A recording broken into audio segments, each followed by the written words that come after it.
UWITV now presents the Leadership Series 2019 under the theme Adapting to New and Challenging Realities. Today's speaker is Mrs. Anya Chow Chung, CEO, GOF Huggins Companies Limited. The next speaker who we will actually do it in an interview style, just a very different style. It is a lot more conversational. Since we're coming off of the heel of the culture of innovation, we've been speaking a lot about culture. The moment we entered her company, Huggins, my first time ever entering, every single solitary employee, from the woman who's the security who logs you at her door to everyone who passed you in the company, said, "Good morning, how are you?" Even if they were engaged in a conversation with someone else, they acknowledged your presence. And I said, my goodness, I have only been in here for 1 minute and I feel the culture of the company. Huggins, say Huggins they're taking a bow. They're taking up. I didn't even know you guys were in the room. And so when I finally get to meet, that's your HR manager. Well, there you go. So when I finally got to meet the CEO and I had my chit chat, my powwow with her, and we're going back and forth, I could totally understand the why. And so we're moving from the talking of we need the culture to actually the doing, which is what a lot of our speakers have spoken about, the doing and the changing of the culture. Now, the CEO of Huggins, Anya Chow Chung, is the chairman as well as the CEO. And she went through a transitional period where her father was at the helm for 50 years of a company that just turned 100 years old. So you can only imagine what that is like. This young, diminutive woman, daughter, filling big shoes, now taking over a company. What does that transitional period look like? What does that feel like? And as a leader, how do you balance personal and professional? Ladies and gentlemen, kindly put your hands together for Anya Chow Chung. I had the most amazing conversation with you. We got teary-eyed, we got emotional, we spoke about successes and victories. For those of you who are Grenadian, a lot of you probably know the Huggins brand. So it is one of the most renowned companies in Grenada, and you guys cover quite a lot of things. Yes, now, when I spoke to you as a CEO, and I'm going to take you guys through the journey because it is both professional as well as personal, especially when we're talking about the transitional period. And you said to me, Terry, I have 3 P's, and these are the P's that govern me, my decision making, and I'd like you to share with the audience those 3 P's and why they are important. Sure. It is really a pleasure to be here. I must say, I asked Judy, I don't know what I'm doing here, with these wonderful, illustrious people, but I'm here, nonetheless, to tell the story of my transition.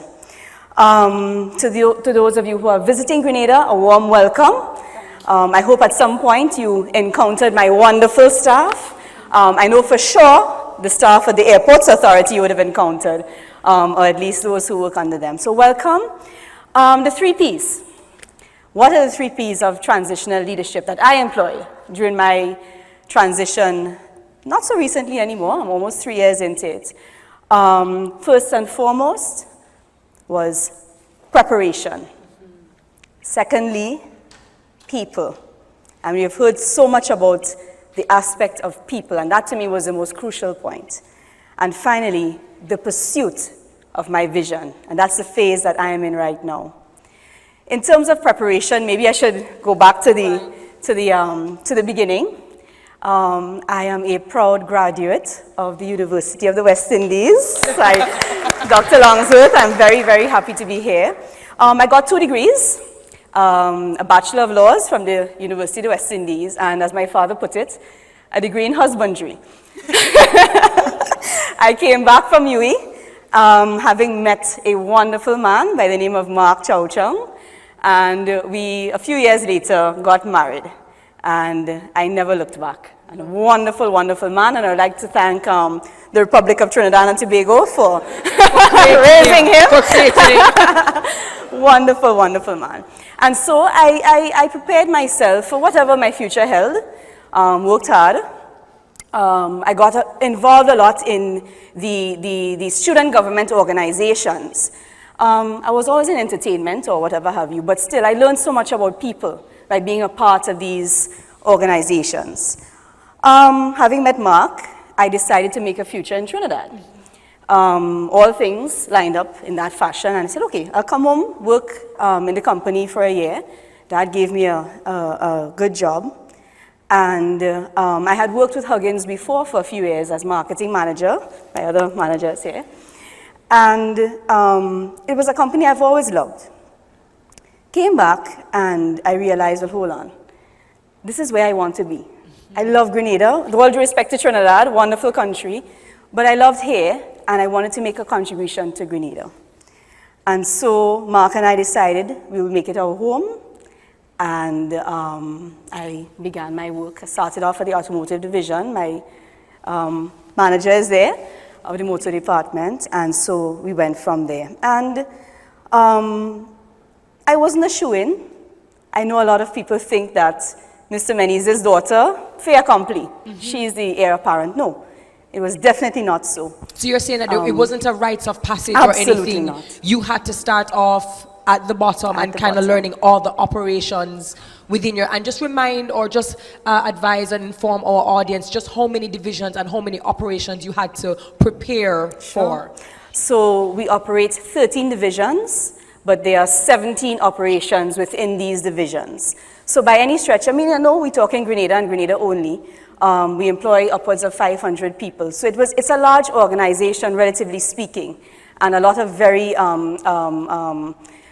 broad-based areas of operation that stretches your mind from insurance, we are brokers, and to liquefied petroleum gas. I mean, your knowledge has to be expansive and you have to be ready to treat with any onslaught, any crucial problem as the day goes. I just want to make the point that, just building on what you just said, I think the first stage of my preparation was developing an appreciation that I was not Mr. Menezes' daughter. I had to work hard. I'm working in a company with men and women, well, mainly men, many years elder than me, and experience and age. And I had to make sure that I earned their respect. It was not a rite of passage, so don't be fooled. I dispel any sort of doubt you had about that today. And I really had to put my back into it. I had to get an in-depth understanding of each operation. And what I will say is, and I don't know if you know, but leadership transition is not an easy thing. Globally, over half of leadership transitions are unsuccessful. Why? Organizational politics. And organizational culture and the people involved. And I'm very grateful that I was in an organization that had a very positive culture. And what Mr. Menezes and I did is that we developed a model and my preparation began years before I took over, at least 5 years before I took over. I literally moved into the man's office, God help, and was able to not necessarily be mentored, but I was a part of the decision-making process. So I was appointed, exactly, I was appointed executive assistant to the CEO, and as such, I was able to be a part of the channeling of the issues from the various departments and externally through to the CEO. So he took a little step back, and I took a little step forward, and as such, without making a formal commitment to the public that I am the heir apparent, it gave me that, it empowered me, that position, it positioned me within the minds of our employees that, okay, this is where we're headed, right? So let me ask you, so now you're being groomed, yes, really and truly, whether it was something that was being spoken officially or not, you are being groomed quite possibly. When does it dawn on you that this could potentially happen, as in this could become an official transition where I will or could possibly take the helm? You know, actually it came, for me personally, it came when I saw the difference in the way the directors and senior management began to respond to me. Okay. Yeah? there came a point where I was able, and I mean, you have to empower the people around you, and I was empowered, and I'm grateful to have been empowered. And I tested the extent of my ability to make these crucial decisions, and I earned the respect of the staff. And somebody made the point earlier, it's not about a feeling, or I find we should do this, or if you go, you do your research, right? You gather your information, right? I'm sorry? No, yeah, that was me. That was you, sorry. Yeah. Right? And that is how you make it happen. So you're being prepared, you're getting these insights. You are basically the understudy of the gentleman who has been running this company for half of the company's actual life existence, right? And now they kind of start saying, okay, we're looking for a CEO. He's looking to retire. Do we understand that, because you positioned and because you were the understudy, everyone just said, well, naturally you are the person? Or did you actually have competition? Were there other persons in line that you had to actually go up against? There were. I mean, even I remember before I came back to the company, Mr. Meny's asking my advice as to whether this person or that person was right for the job. I mean, obviously, I wouldn't go into the details now. Correct. One or two of these folks are no longer with the company for various reasons. But it definitely wasn't a shoo-in. There were other people being considered, So it was, again, it just certainly was not a fait accompli. Right. It was not. And, I mean, I remember that board meeting. I don't know if I can, go on and talk about preparation. But I remember the board meeting. I was elevated to the board at one stage. And I remember the board meeting in 2016, December 2016, where the resolution for my appointment as CEO was being discussed. And I recused myself from the room, obviously. And at that stage, I go back to the first P, preparation. I left the boardroom confidently. I knew I had done the work. Everything. I knew I had done everything I possibly could to earn. And hello, I have an all-male board. All men, and the average very age, experienced. and the age Yes. is the average age of the gentleman I on shall the not board disclose. Let's put the youngest is in his late 50s right now, Since then, the board has changed. We have younger members on the board because obviously some have retired and moved on. But it was, a lot of older heads, I remember at one point, one of my directors came to me and said, how does it feel? You're the boss's daughter. You have this right. And I said, sir, I wouldn't call his name. I said, let me tell you something. I am through with apologizing for who I am, right? It's either you respect me for what I am worth and my value and what I can contribute to this company, or you could just, I am here, and I'm here to stay, and I'm here to do this job, right? And I left the boardroom, and I sat in my office, and I felt comfortable. I said, right, Anne, you did your job, you did what you have to do. You'll go back in to face your future and your fate. And I sat in that office, and I'm not going to lie to you. The fear set in. The doubt. The doubt. I said, little girl, what you really doing? I said, you know what you're taking on here, right? This big company with, men so many years older than you. You have 500 odd, and I don't see my employees, I see my employees and their families and their dependents. And all these people are relying on you. Right? I said, well, what do I have? What can I bring to the table? You start to ask if you're ready. I called Mark. I said, Mark, I can't do this. I can't do this. He said, Anne, you have this. Right? He was then general manager of our supermarkets division. And he says, listen to me. I know what you're capable of. Just relax. I sat down there. And again, and it just goes to show you, if you are not prepared for anything, you can be thrown off balance at the slightest thing. And so my insecurities came to the surface then. But you were reminded. Yeah? But I was reminded, I was prepared. I was prepared for this. And you know what? I was prepared to face any verdict when I went back into that boardroom. Absolutely. Right? Because I knew what I could bring to the table. So I regained my confidence and said, little girl, you could do it. I said, God, Mr. Meny's has been the CEO for the last 50 years. Huggins is 100 years old next year. I said, you know what kind of shoes that is to fill? I said, I looked down and I said, you see these shoes I wear? They have heels. They're different. They're different. What I will do will not be what he has done, but they will be different. Absolutely, yeah? Absolutely. So I went back in, and you know what, Terry? I went back into probably the most humbling experience I've had. And that was everybody stone-faced. and serious. I said, oh God, well, I ain't get the job, boy. And when Mr. Many said, Mrs. Chow Chung, I'm very pleased to inform you that you've been appointed CEO and so on. And of course, he tendered his resignation at that point. And all the directors burst into smiles. And they got up from that board table, and it was hugs and congratulations and the warmth I felt from these men who I knew and who tutored me. I mean, I carry a little bit of each of them, their strengths and what they have taught me. I mean, I went to the University of West Indies, but I also went to the University of Huggins. I'm telling you that. Absolutely. And I was so humbled that they entrusted me with this company. Now, she spoke about preparation, which is going to put us now into people. Right. And as I told you, I had a couple minutes just meeting people in Huggins that made me want to move to Grenada and probably give her a CV and hope I get a job at Huggins. HR, how are you doing? But when she spoke about people so passionately, and there's a reason why she speaks about the people so importantly. And that is because at the beginning of her conversation, she spoke about this Mark, who was her husband, who was her rock, father to her children, because she's now being elevated to this role of CEO. She's moving into this new space, and now he would be diagnosed.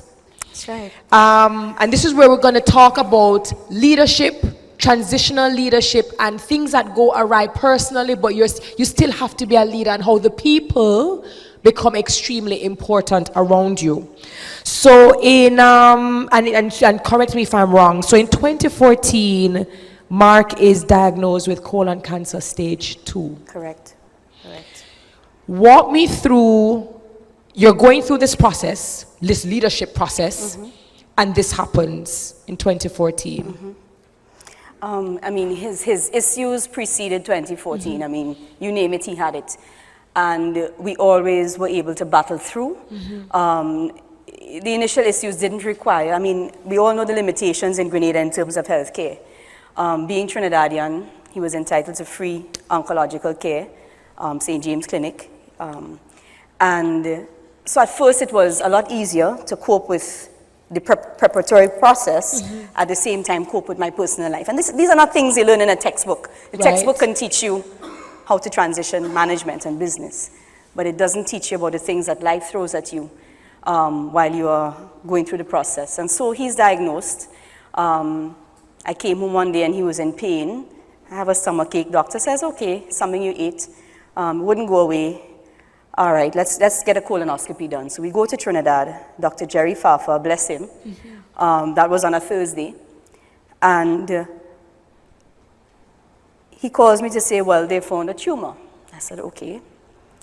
Obviously, we all know the first reaction would be, but I stayed calm. And my thinking is always, okay, this is the issue, this is the challenge. God, how am I going to solve this? And as I say, people are so crucially important. I will not call the name of the bank, but the individual is in this room right now. He now works for us. And I remember saying, okay, I need to get this cash to do the surgery. And fine, got the credit, I need to get the credit card loaded. This is a Thursday. I have the Friday to get this done. And when we all know the banks, the funds are not loaded until, is that true, Co-op Bank too? It's not loaded over the weekend, you have to wait until the Monday. And this gentleman moved heaven and earth with Trinidad and whoever else he had to speak to, so that my account was kept open over the weekend, so that on Saturday morning my husband could have surgery. And that's people. And that's not my company, this is another bank. Right? And this is what people do for their customers. Absolutely. Right? He's in the back and the table in the back there. Okay. Anyway, I mean, this is customer service, and this is caring about the customers to whom you are entrusted, or with whom you are entrusted. And we got the surgery done, and I mean, stage 2, the best news we could possibly get. We were going to beat this thing. He did his chemo. It was backward and forward, Grenada, Trinidad. Right. But my people in Huggins supported me along my journey. Because I had made it a point during my preparation process to get to know the people in every Huggins. single one And I'm of not them. talking about my colleague directors, my senior management team. I'm talking about my rappers at Foodland. I'm talking about the guys who drive my trucks. We salute each other when we pass on a morning. These are the people who made it happen, right? They would come to my house to pray with me. I lost many friends on the journey. I'll come and check you. We'll go to dinner. Never did, My never happened. staff supported me, and my staff supported Mark through this journey. And that is the importance of getting to know your employees as you transition through. Trust. It is crucial to build trust. Yeah? And I think because it's also- you trust this man who has been your CEO for 50 years. You've developed a relationship. How do I just swallow this new CEO? Absolutely. And it's building that trust. And I think it's also a reflection that if you take care of your employees, and I mean really take care of your employees, they won't think twice to take care of you. Absolutely. So 2014, in terms of the colon cancer, he does the operation and you guys go, wow, okay, great. We made it. We beat it. Yeah. And in 2016, we find out something about his kidneys. That's right. So, the journey continued. And in 2016, obviously, we know where we're heading in terms of my taking over the company as CEO, 2017. And we're sitting at home, and he starts complaining about back pain and what have you. My family, we're big into karate. So we had gone to training one night, and he said to me, he said, Anne, I'm not feeling well. I don't feel I can breathe properly. I said, okay, checked it out. Forgive me, but I'm going to make the journey a little shorter. One thing led to the next, and we ended up flying down to Trinidad. And by the time we got off Liat, he couldn't walk. Excruciating pain in his back, and his legs gave out. So kind of gathered him up, checked into the hospital, and they do their scans, and they're looking at various possibilities. The long and short of it is that everybody thought the colon had come back, and lightning doesn't strike twice. I'll tell you, lightning does strike twice. And Mark had a completely different cancer to the one we had beaten. And this cancer affected his blood. It was severe. But you know what? We were positive people, and we said, all right, doc, what's the plan?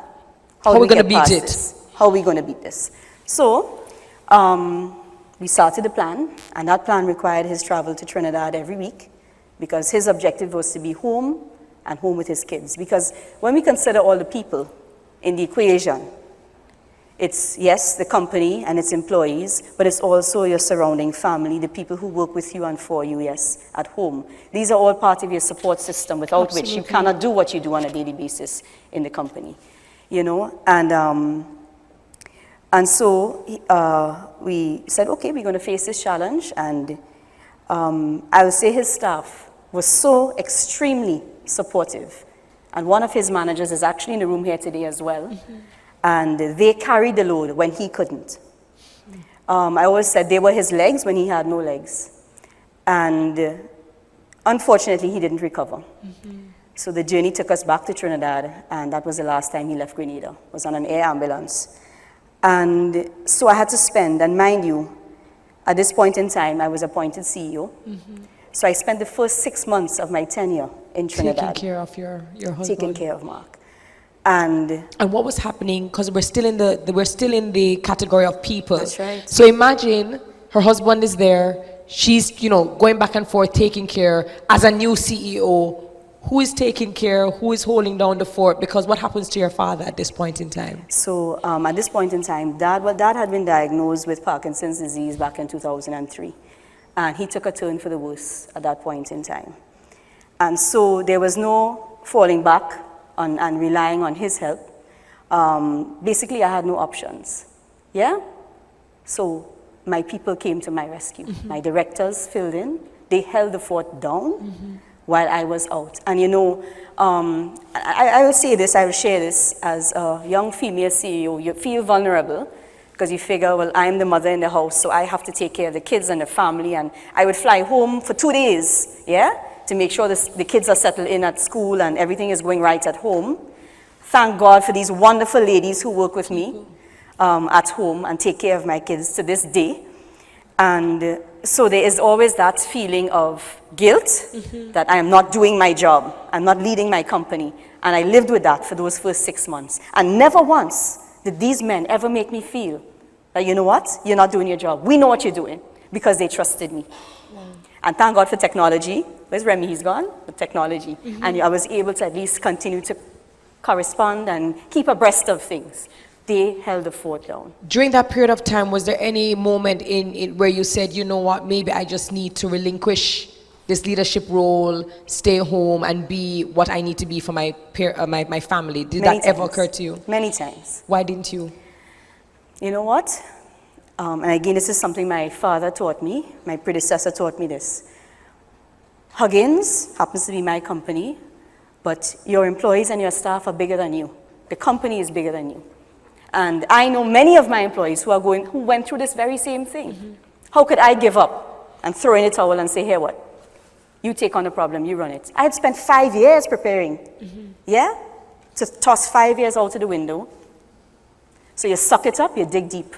And what about the idea that female leaders are emotional and vulnerable just naturally? And then you compound the situation with health and sickness and death and family, mom, career, and yet still having to keep it together, although you have your staff that is taking care of you. How difficult or how easy, depending on which side of the coin you fall, was it to still be a leader in the face and it not become a default of woman? That's right.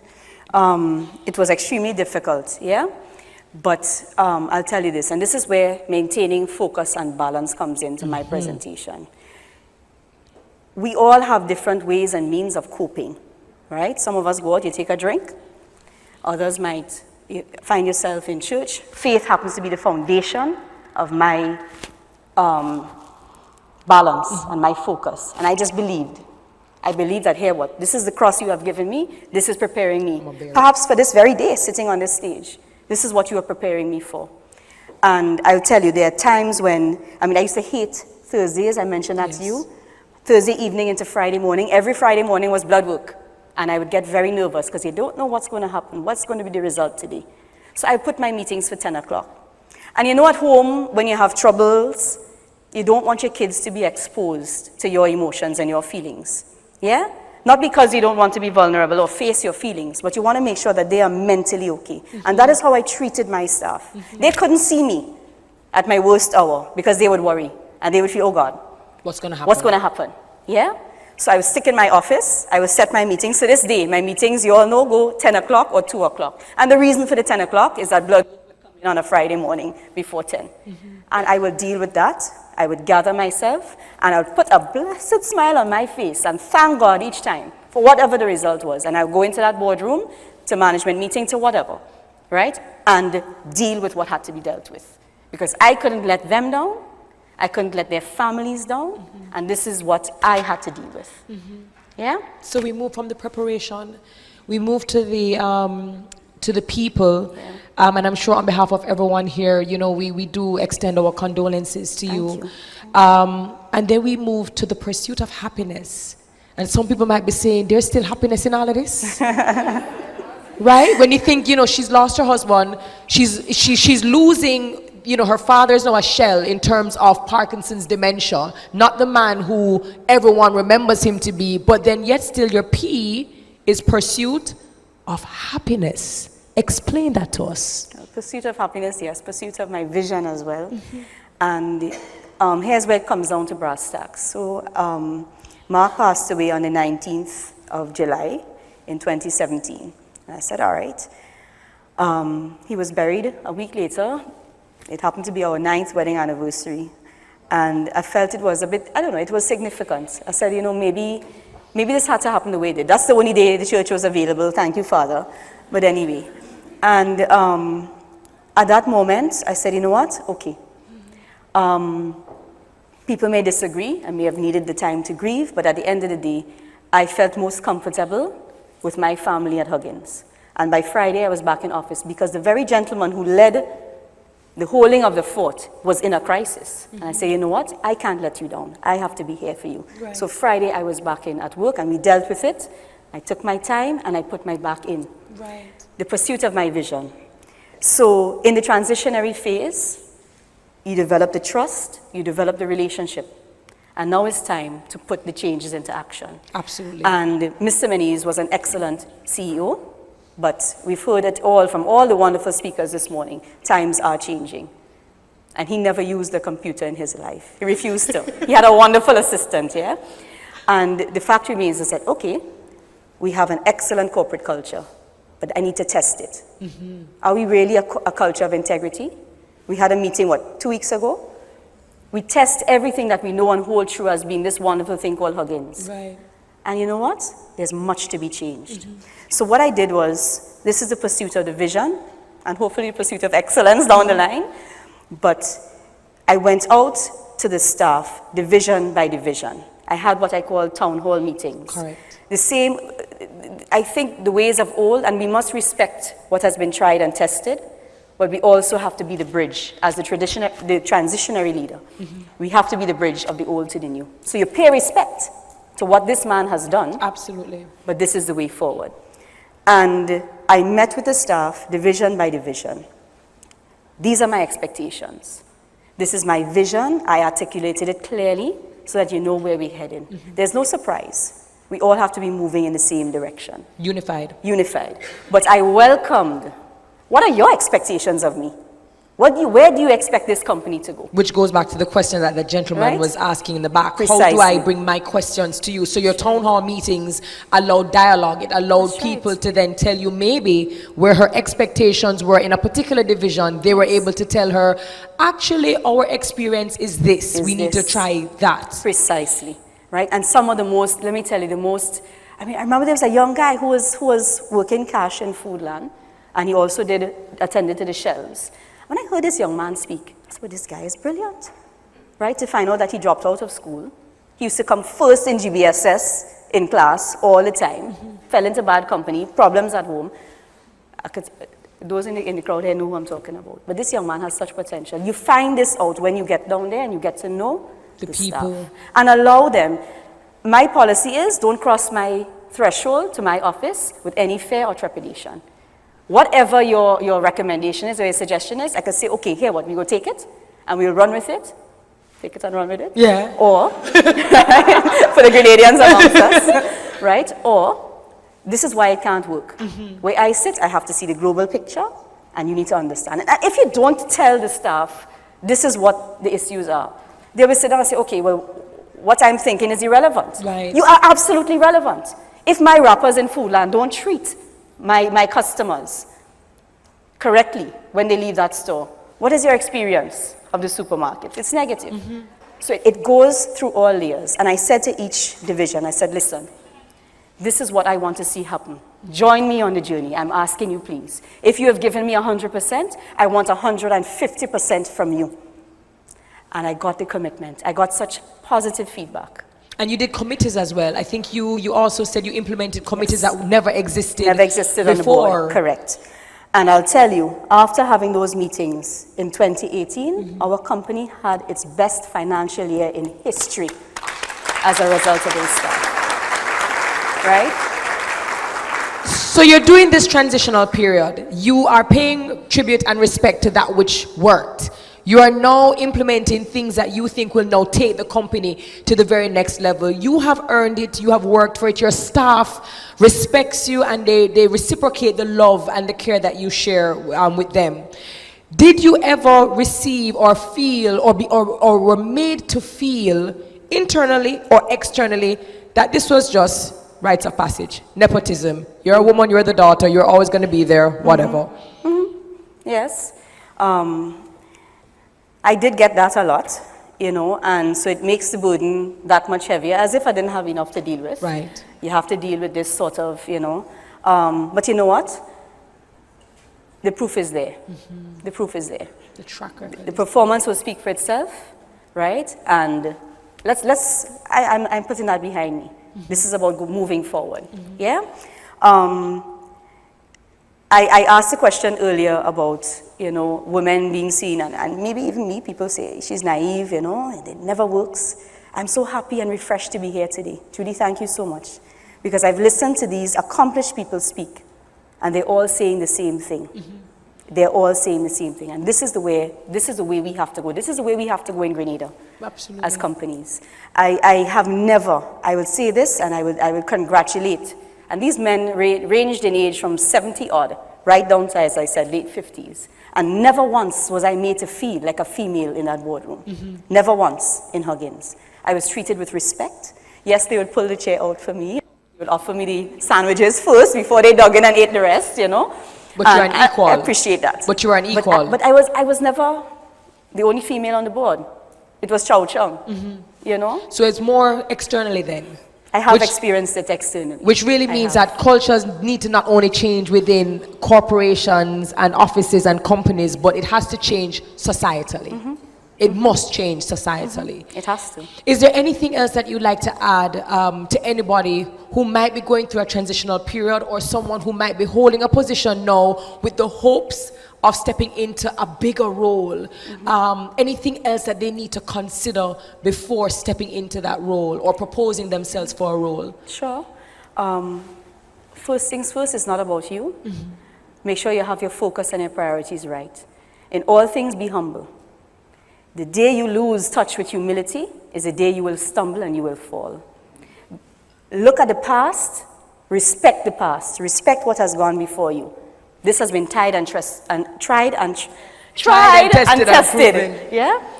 But at the same time, do not be afraid to show who you are. There is no such thing as a stupid question. And I asked a lot of questions. Yeah? Do not be afraid. That's what I want to tell anyone who's facing this next level. And I mean, this happens at all levels in a company. You can be moving from line staff to supervisor. Do not be afraid. Do not be, especially women. And if you are in a leadership position, I believe from what you've been saying, is that you need to also create an environment that allows persons to ideate and to create and to probably help to take the business to the next level, and to also look for potential in places that you hardly expect it to be. Absolutely. Because that young man who was a rapper is now, I believe, in IT, or he's working in between IT. So again, leaders need to be able to pull those amazing individuals and carrying them to the next level. Thank you so very much. Are there any questions or comments? As a CEO, I have gone through my own struggles. I was not as young as you are. I went through health issues. I have a stroke on the job. I made it. Never found it easy to share. And I know what it would have cost you to share this. Oh, thank you. Miss Anya, well, I've known you for a very long time. I have a question which I'm going to ask. Sorry, I'm nervous. So there are no bad questions, and don't be nervous. And no need to be nervous. You can possibly be more nervous than me right now. For your line staff that has started as a rapper, how were you able to empower them and uplift them to the next level? Yeah. As I said before, if you don't know your staff, you will never know their potential. Yeah? So apart from, well, HR manager, in terms of investment, it spoke a lot in terms of investing in training, what we can do practically to improve the quality of service you can deliver. Huggins is a broad-based company with tremendous potential at any level. We have members of our board of directors now who started at the most junior jobs in the supermarkets division.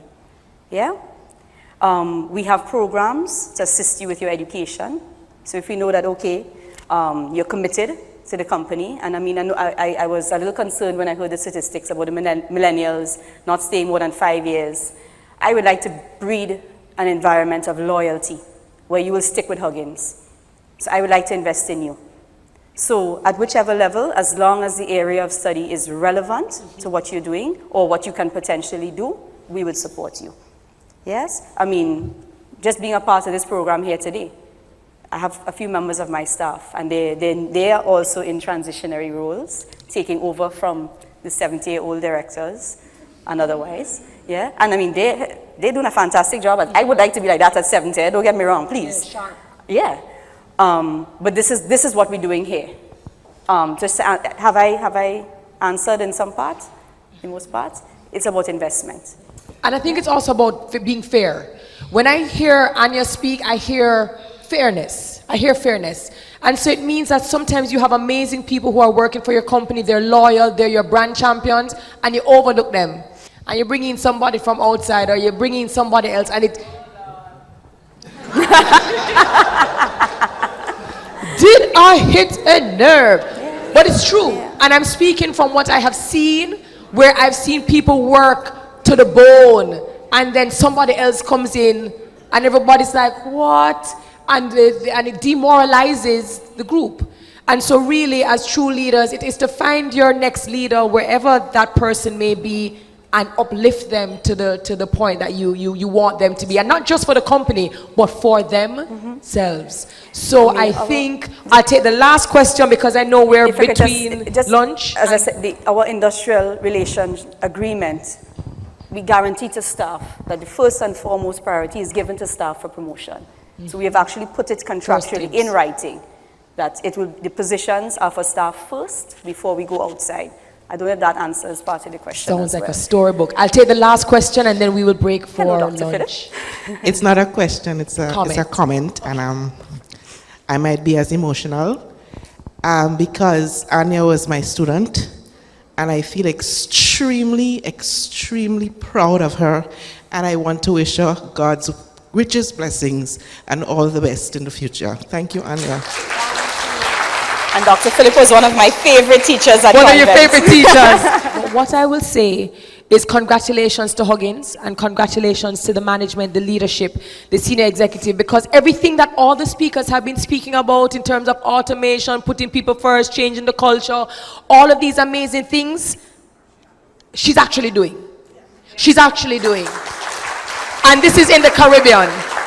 So if more companies were to inject their companies with this kind and level of leadership and this kind of implementation, what could this region look like? That's right. That's what I'm leaving you to think about. So thank you so very much, Anya Chow Chung, CEO, Huggins. Thank you so very much for being transparent, for being open, for being vulnerable, because I believe you might have impacted a lot of people here, both male and female.